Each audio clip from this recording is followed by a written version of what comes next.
नमस्कार, मैं हूं आकांक्षा। आप देख रहे हैं न्यूज़ वीक। आय से अधिक संपत्ति मामले में बंधु तिर्की की विधायकी जाने के बाद मांडर में हो रहे उपचुनाव को लेकर झारखंड में राजनीतिक हलचल तेज है। जब भी राज्य में चुनाव होता है तो राजनेताओं द्वारा जनता के बीच तरह तरह के वायदे किए जाते हैं, लेकिन जैसे ही चुनाव संपन्न हो जाता है, जीतने के बाद राजनेता अपने किए वायदे भूल जाते हैं। ऐसे में बड़ा सवाल ये है कि जो जनप्रतिनिधि चुनाव के वक्त बड़ी बड़ी घोषणाएं करते हैं और चुनाव के बाद भूल जाते हैं, क्या इस पर कोई कानून या फिर नियम बनना चाहिए या नहीं?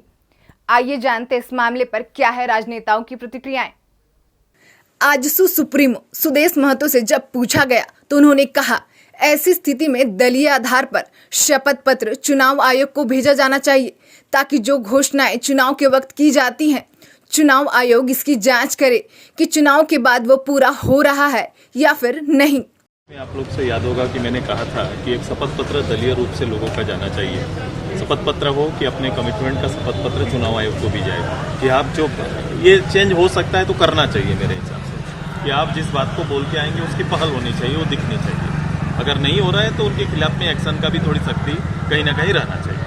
ये थोड़ा पारदर्शी होगा, नहीं तो ये समय जैसा आ रहा है, लोग किसी न किसी रूप से झांसे में लोगों को लाने की तैयारी करते हैं, फिर इलेक्शन में आते हैं, जीत के आते हैं और फिर 5 साल पब्लिक को सफर करना पड़ता है। वहीं इस पूरे विषय को लेकर बीजेपी का कहना है कि चुनावी वायदों पर शपथ पत्र दाखिल करने की जरूरत उन दलों को होती है जो वायदा करके भूल जाते हैं। भारतीय जनता पार्टी जो भी घोषणा करती है उसे पूरा करने में विश्वास रखती है, चाहे धारा 370 की बात हो या फिर राम मंदिर निर्माण की।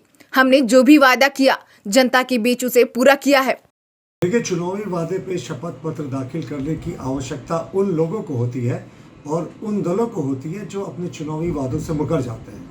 मुझे लगता है कांग्रेस और जितने विपक्ष के दल हैं केंद्र में, उन्हें ये करने की आवश्यकता है, क्योंकि भारतीय जनता पार्टी अपने चुनावी मैनिफेस्टो में जितनी चीज़ें हैं उन्हें मूर्त रूप देने में विश्वास रखती है।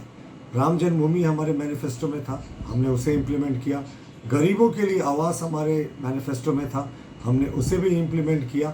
हमारे लिए ट्रिपल तलाक, जो मुस्लिम महिलाओं के लिए एक अभिशाप था, उसे ख़त्म करना मैनिफेस्टो में था, हमने उसे भी इम्प्लीमेंट किया। तो हमारी जितनी चीज़ें हैं, कश्मीर में 370 धारा हटाना, वो एक सपना था हमारे फाउंडर्स श्यामा प्रसाद मुखर्जी और दीनदयाल उपाध्याय जी का, हमने उसे भी इम्प्लीमेंट किया, वो भी हमारे मैनिफेस्टो में था। तो ये एफिडेविट करने की आवश्यकता तो मुझे लगता है कांग्रेस, झारखंड मुक्ति मोर्चा और बाकी दलों को है। भारतीय जनता पार्टी तो जो कहती है वो करती है।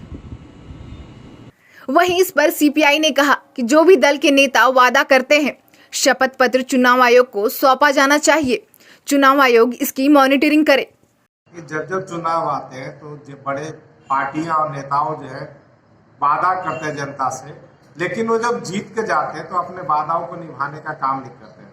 इसलिए हम लोग चाहते हैं कि इलेक्शन कमीशन में हर पार्टी को शपथ दे कि जब हम इलेक्शन में जीत के जाएं, हमने जो शपथ लिया है उन सभी कामों को करें और उसकी मॉनिटरिंग इलेक्शन कमीशन करे कि आपने जनता से जो भी वादा किया था उसको आप पूरा कर रहे हैं कि नहीं, आपने जो शपथ दिया था उसको आप पूरा कर रहे हैं कि नहीं। तो इन सब बातों को शपथ देने की जरूरत है। लोग लुभावन वादे अधिक लोग करते हैं, लेकिन उसको क्रियान्वित करने की प्रक्रिया नहीं करते। अब ऐसे नेताओं को जो शपथ पत्र दायर करते हैं, वैसी पार्टियां उन्हें चुनाव आयोग निर्देशित करे और उनको तत्काल प्रभाव से अगर नहीं करते हैं तो उनको हटाने की प्रक्रिया कर सकते हैं। इस पूरे मसले पर कांग्रेस नेता सुखदेव भगत का कहना है कि आज की जनता स्मार्ट हो चुकी है, उन्हें पता है कि उन्हें कैसा जनप्रतिनिधि चुनना है। हर एक पार्टी मैनिफेस्टो को जारी करती है और जनता इसकी समझ भी रखती है। 2-3 चीज़ें हैं, क्योंकि मैं राष्ट्रीय पार्टी से हूँ तो एक मैनिफेस्टो हर पार्टी, जो राष्ट्रीय दल हो या क्षेत्रीय दल हो, वो चुनाव के पूर्व अपना जो मैनिफेस्टो वो जनता के बीच वो अपना प्रस्तुत करते हैं। उस मैनिफेस्टो में वो सारी चीज़ें होती है कि जीतने के बाद ये हमारी विचारधारा क्या है और हम कौन कौन काम को हम प्राथमिकता देंगे, तय रहती है। तो मैं समझता हूँ अलग से ये कोई कॉन्ट्रैक्ट नहीं है, जीत हार वाला कॉन्ट्रैक्ट नहीं है कि आप शपथ पत्र वहाँ दाखिल करें और लोगों से उसके बाद वो कोई लीगल ये नहीं एस्पेक्ट नहीं है कि आपने ये कहा और जाके फिर कोर्ट में चले जाएं। ये एक लोगों के विश्वास होता है कि हमारा प्रतिनिधि कैसा हो उनका चरित्र क्या है, उनकी सोच क्या है, उनकी विचारधारा क्या है, तो वो सारी चीज़ें वो जनता वो चीज़ों को जानती है। और मैं समझता हूँ कि यहाँ की जनता लोकतंत्र में वो बहुत ही सक्षम है और लोगों को जज करने की उसमें गजब की कैपेसिटी है। उन चीज़ों को देख के वो वोट करती है।